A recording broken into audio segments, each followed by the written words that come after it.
"You're not welcome at our weddings," my family told me, again and again. So when I finally got married, I invited everyone, except them. Watching their reaction, that was the sweetest gift of all. Weddings had never felt like a celebration in my family, at least not for me.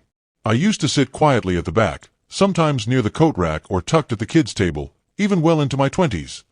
If I was invited at all. Most times, I wasn't. "You're not that close to them," my mom would say, avoiding eye contact. Or she'd brush it off with, "It's just immediate family this time." But later that night, I'd scroll through Instagram and see photos.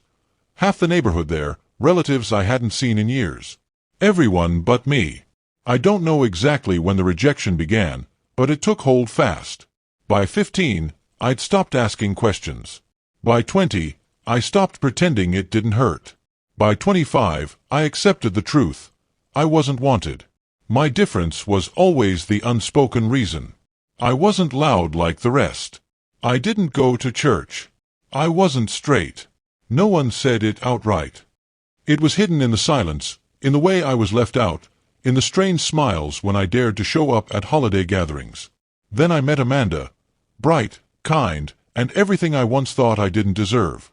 I never seriously imagined a wedding. I had trained myself out of those kinds of dreams. But she was persistent. "Let's do it our way," she said.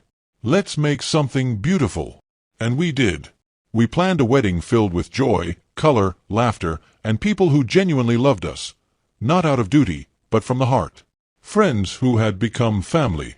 Co-workers who had stood by me. Neighbors who truly saw me. Everyone was invited, except them. No cousins, no aunts, not even my parents. It wasn't about revenge.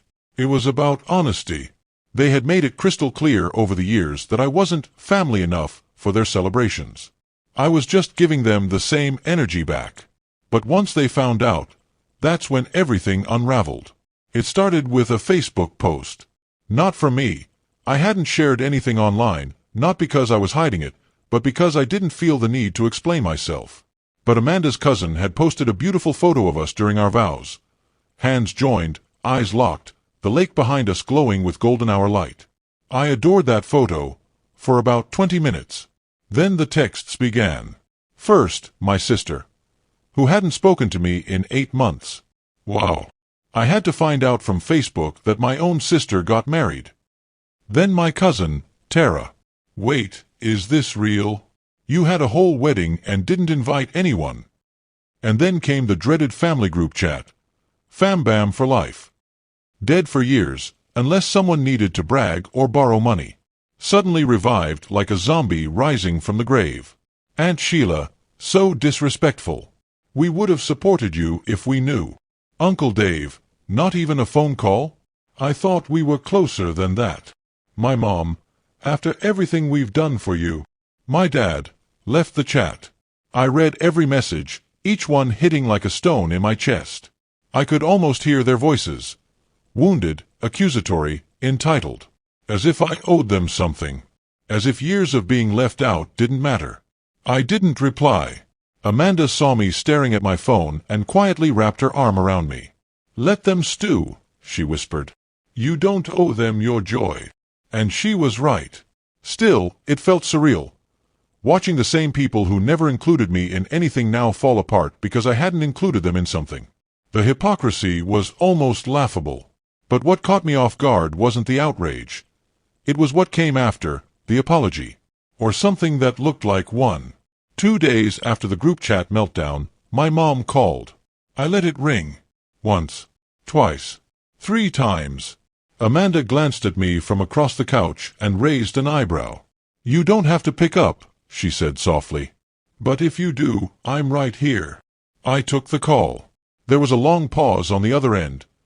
The kind of silence that usually means someone is editing their truth to sound more palatable. "I saw the pictures," my mom finally said. Her voice was lower than usual. Almost unsure. "You looked happy." I stayed quiet, letting her sit with the discomfort this time. "I guess. I didn't realize it was that serious," she added. "That it was going to be a real wedding." There it was. A real wedding. I echoed. "Yeah, Real vows. Real love. Real cake. She gave a tight little laugh. I didn't mean it like that. Yeah, I said. You did. More silence. Then she tried again. I just wish you'd told me. We would have come. I would have supported you. That nearly made me laugh. Supported me? Since when? Was that before or after every holiday where you pretended Amanda was just my roommate? Or during all the weddings I wasn't invited to because someone might not be comfortable? I was trying to protect you, she snapped back, her tone now defensive. You know how our family is. No, Mom. You were trying to protect your image, not me. She went quiet again. I could hear her breathing, tight and shaky, like she was trying to hold back tears or anger. Maybe both. I just don't want to lose you, she said at last.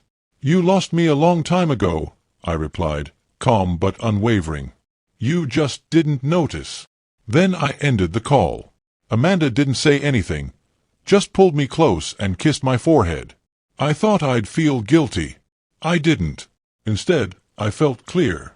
For once, they were forced to face the reflection they'd spent years avoiding. And whether or not they liked what they saw was no longer my burden. That night, scrolling through the hundreds of wedding photos, images full of love, laughter, and the real family we'd chosen, I felt something I hadn't felt in years. Peace. 3 weeks after that call, there was a knock at our door. I wasn't expecting anyone. Amanda was in the kitchen, making tea.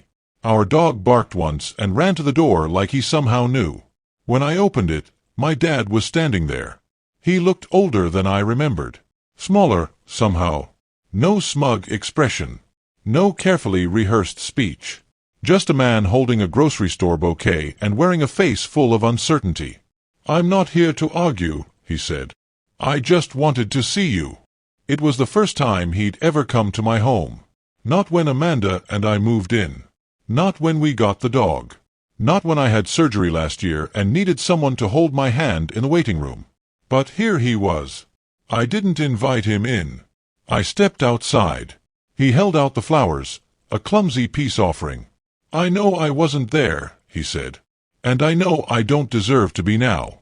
But if there's even a chance, if there's something I can do, just tell me. I looked down at the bouquet.